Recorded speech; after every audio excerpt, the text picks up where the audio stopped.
Bertemu kembali dengan komunitas membangun positivity. Kali ini topik kita adalah, bisakah mengosongkan pikiran? Masih banyak yang mengira kita dapat menghentikan pikiran atau mengosongkan pikiran atau mengistirahatkan pikiran.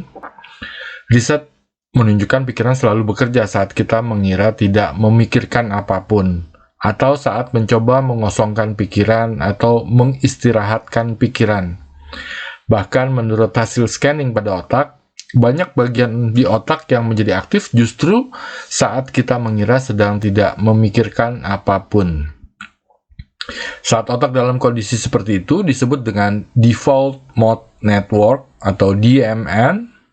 Bagian otak yang aktif saat DMN ini berbeda dengan bagian otak yang aktif saat kita sedang menggunakan pikiran untuk sebuah tujuan yang serius, seperti belajar, membaca, mengerjakan soal matematika, berbicara dengan orang lain, dan lain-lain. Saat otak dalam kondisi DMN, pikiran pun ternyata berkelana memikirkan berbagai hal, namun jarang sekali kita bisa menyadari itu. Pikiran yang berkelana tanpa disadari dan seperti tanpa tujuan ini juga disebut mind wandering. Apa kata riset sains soal pikiran? Berkaitan dengan pikiran, ini yang ditemukan oleh berbagai riset sains. 1. 80% pikiran kita adalah negatif. 2. Pikiran kita hari ini adalah pengulangan dari pikiran kemarin sebesar 95%. Besok kita akan mengulang lagi pikiran yang sama itu. 4. Sepanjang kita terjaga, pikiran kita sering berada pada kondisi mind wandering, yaitu sebesar 50%. Padahal kita sedang melakukan satu pekerjaan penting atau tidak melakukan apa-apa atau beristirahat. 2500 tahun yang lalu, mind wandering telah dibahas. Mind wandering adalah topik sains yang baru mulai populer beberapa dekade terakhir. Meski demikian, Siddhartha Gautama sudah membahasnya 2500 tahun yang lalu. Pikiran kita selalu berkelana ke masa lalu dan ke masa depan, yang akibatnya menurut Siddhartha, kita merasa menderita, kita jarang bisa merasakan berada di masa sekarang dan merasakan apa yang ada di sekeliling kita, karena pikiran kita selalu sibuk berkelana. Pikiran yang sering berkelana ini telah diteliti dan ternyata menyumbang stres. Jadi, sains menggunakan kata stres untuk menyebut penderitaan yang disebut Siddhartha. Mind wandering memberi benefit. Kita semua tahu, stres tidak baik untuk otak dan untuk kesehatan. Komunitas membangun positivity telah membahas topik ini cukup sering, agar kita selalu memiliki otak yang berfungsi maksimal. Sebagaimana Siddhartha sudah katakan, kita nyaris tidak bisa menghentikan mind wandering, karena mind wandering memiliki benefit selain memiliki dampak negatif. Bahkan penemuan hebat dalam bidang sains, teknologi, serta pikiran besar dihasilkan karena adanya mind wandering.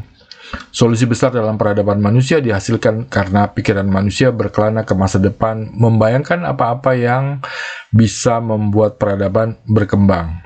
Saat membayangkan masa depan itu, manusia merancang hal-hal baru dengan menggunakan memori yang dimilikinya, termasuk memori negatif dari masa lalu.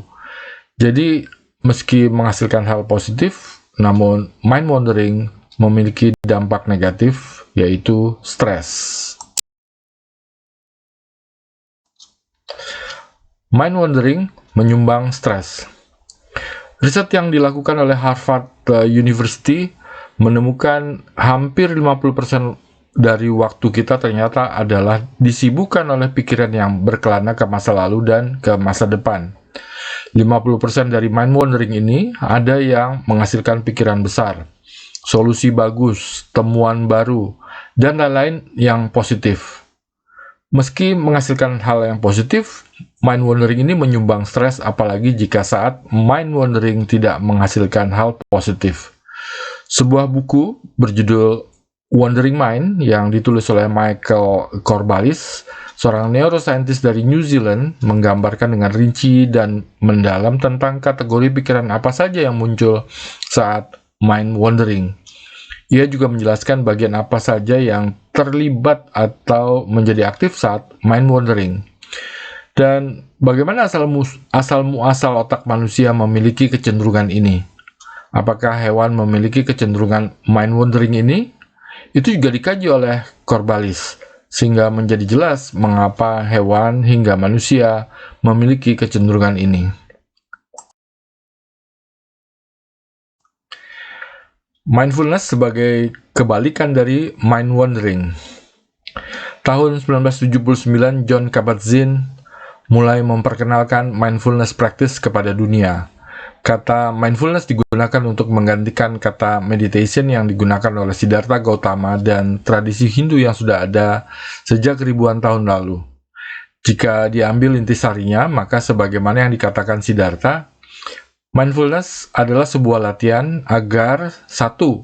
Lebih mudah menyadari adanya mind wandering. 2. Mind wandering bisa tidak memiliki dampak negatif.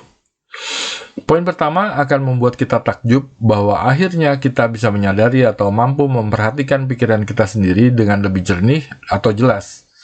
Kita pun takjub bahwa pikiran kita ternyata gampang sekali melakukan mind wandering. Poin kedua akan membuat kita mampu untuk bersikap netral saat mind wandering terjadi. Apa artinya?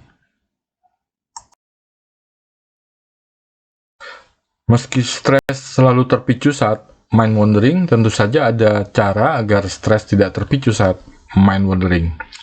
Tadi sudah disebutkan bahwa saat mind wandering tentang sesuatu yang buruk, jelek, atau tidak menyenangkan yang berkaitan dengan masa lalu atau masa depan, emosi negatif bisa tidak muncul seperti gundah, marah, sedih, cemas, atau lainnya. Begitu juga saat mind wandering tentang sesuatu yang bagus, baik atau menyenangkan, yang berkaitan dengan masa lalu atau masa depan, emosi negatif juga tidak bisa muncul seperti gundah, marah, sedih, cemas, atau lainnya. Saat mind wandering tentang sesuatu yang bagus memang tetap bisa memunculkan emosi negatif karena kita cenderung mengejar yang bagus dan cemas yang bagus itu akan berakhir atau tidak ada di masa depan. Jadi poin pertama, lebih mudah menyadari adanya mind wandering, mungkin memang lebih mudah untuk mencapainya. Namun poin kedua, mind wandering tidak bisa memiliki dampak negatif, akan lebih lama atau lebih sulit untuk mencapainya. Goenka dan Kabat-Zinn. Satya Narayana Goenka yang memimpin ratusan meditation center di seluruh dunia mensyaratkan latihan selama 10 hari berturut-turut dan 10 jam setiap harinya untuk bisa mencapai poin kedua yang sudah saya sebutkan sebelumnya.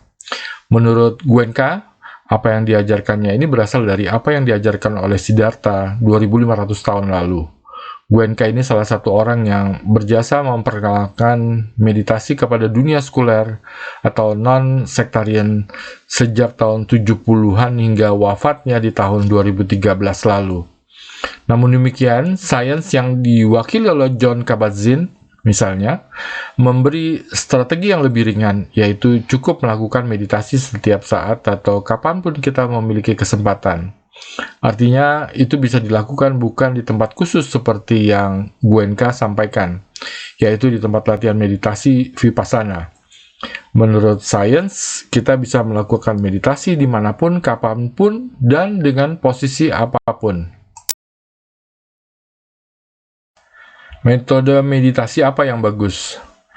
Apa yang Anda pilih tentu bebas atau mengikuti preferensi Anda sendiri.